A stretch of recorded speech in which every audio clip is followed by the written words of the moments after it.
Hey Film Buffs, welcome back to Film Feature 43. Netflix just released The Adam Project, so I decided I'd talk about it, give my review, and let you know, is it worth watching or not? It's an hour and 46 minutes long.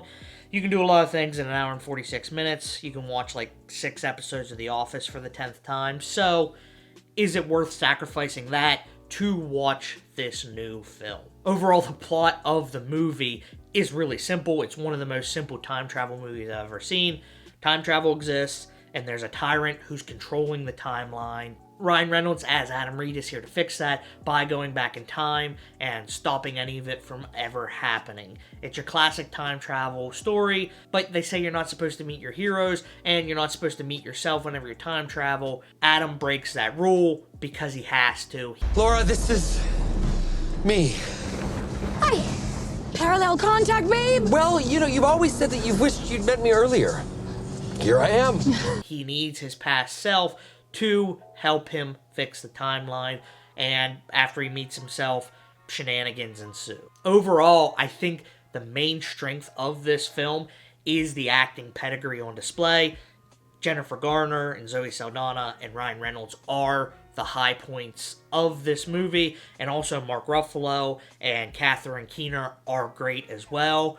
Garner has an emotional scene with Reynolds, and Saldana has an emotional scene with Reynolds, and Ruffalo has an emotional scene with Reynolds, and everyone in the movie pretty much has an emotional scene with Ryan Reynolds, and it's not quippy jokes to undercut the tension every couple seconds like a lot of Ryan Reynolds films is. He does have that snarkiness that is who Ryan Reynolds' personality really is, but it's not like a Deadpool or a Free Guy or Detective Pikachu where it's boom, boom, boom, boom, boom. Every couple seconds, there's a joke to undercut the tension.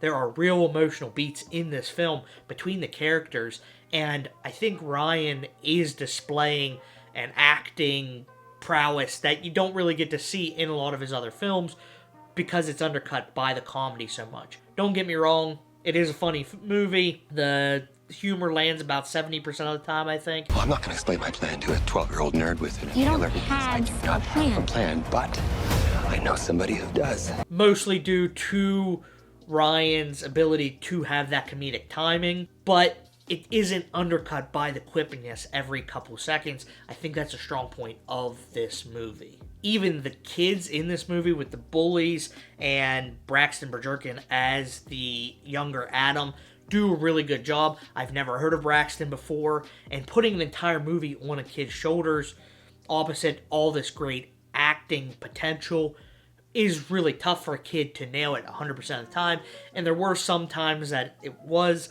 a little shoddily acted from the kid's point of view, but he's like 12 years old. You can't really hold that against him, and I've seen a lot worse kid acting. Even though I don't know who this kid is, I haven't seen him in anything else, I don't think. I think he can go places if he makes the right steps and can become a really good actor from what I've seen in this film. I saw that Tom Cruise was supposed to be in this movie in the Adam role back in 2012 whenever it started production, before it fell into production hell, and that would have made it a completely different movie. Reynolds is still the star, even though he's not Deadpool quipping every couple seconds. And with a cast consisting of Gamora and Elektra and Deadpool and the Hulk and the mom from Get Out, you gotta expect good acting no matter how the rest of the movie squares up. That being said, this movie's effects and cinematography holds up to the acting. You got spaceships, and you got time travel, you got explosions and practical effects, and overall I think it comes together well as a well-done movie.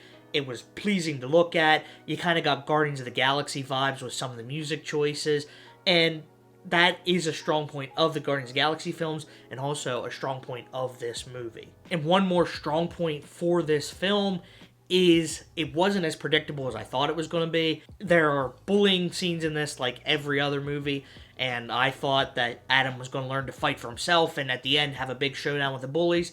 And they didn't go that route. They didn't go that cliche route, which I think is a benefit to this movie. And also there's a surprise twist ending kind of how the villain is defeated that I didn't see coming.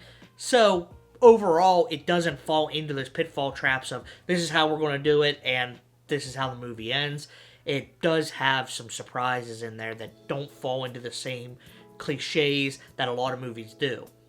Overall, I give it an 85%. It did new things while also feeling familiar, if that makes any sense. I believe it is worth a watch if you already have Netflix, but I wouldn't run out and go pay your monthly subscription for a new account just to watch The Adam Project. Over the next couple weeks, if you have a chance to see it in some way, I would definitely check it out. Carve out 2 hours of your time. It was enjoyable. It was a lighthearted film that never felt too heavy, and they didn't have the we have to make a sequel type mentality hanging over their head, so they could just make a fun film without having to throw in 1,000 Easter eggs to what's to come in the future, and that was pretty refreshing. That's my thoughts on The Adam Project. If you're looking forward to watching it, let me know, and if you've already seen it, also let me know what you thought of it, if I'm right, or if you just thought it was the same time travel film that we've seen 100 times. Thanks for watching, and I'll see you in the next one.